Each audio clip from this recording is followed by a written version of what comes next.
Do the law schools take into consideration how rigorous your undergraduate school was when looking at your GPA? Yes, absolutely.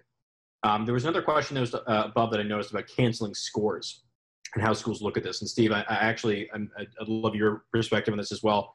Generally speaking, what I have advised students to do is, like, unless you feel like you bombed this test, canceling it is probably not worthwhile. They do definitely see that you canceled tests. If you're the kind of student who have taken and retaken and continuously canceled tests, it does look bad. The particular question asked was, would they rather see a 160 grow to a 170, or would they rather see it canceled in 170? My inclination is that the difference is not significant, which is to say that, if you go from 160 to 170, admissions officers will be inclined to assume that the first score is an aberration. They'll sort of rule in your favor. If, on the other hand, you have like a 162, a 164, and then a 168, they're more likely to think that somewhere in the middle is really where you should be.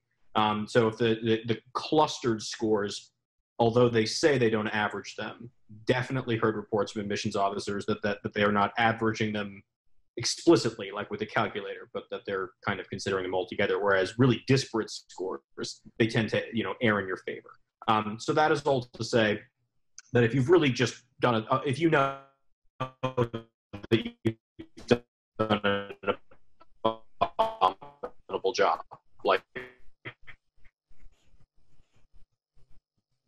canceling is fine, you should be.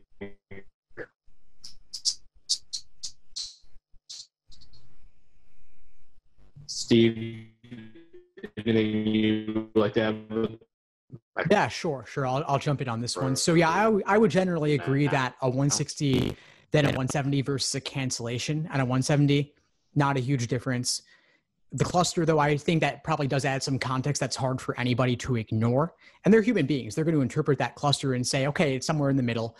But if you just walk out of the test feeling like it didn't go as great as it could have, and you have that vague sense of doom associated with it, that's totally normal. It's easy to walk out of the test feeling like you had no idea how it went and focusing inordinately on the problems that you didn't really know about.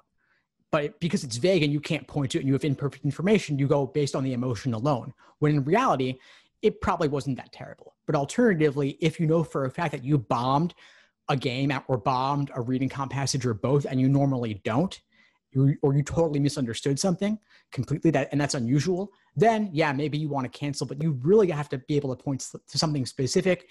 And I think most people shouldn't cancel. And in fact, cancellations to me are really a relic from back in the days when law schools averaged multiple LSAT scores.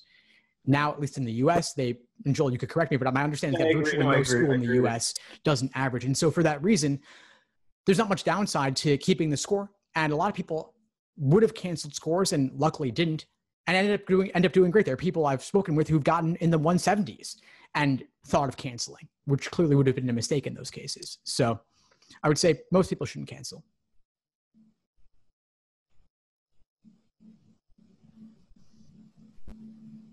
Yeah, I from that.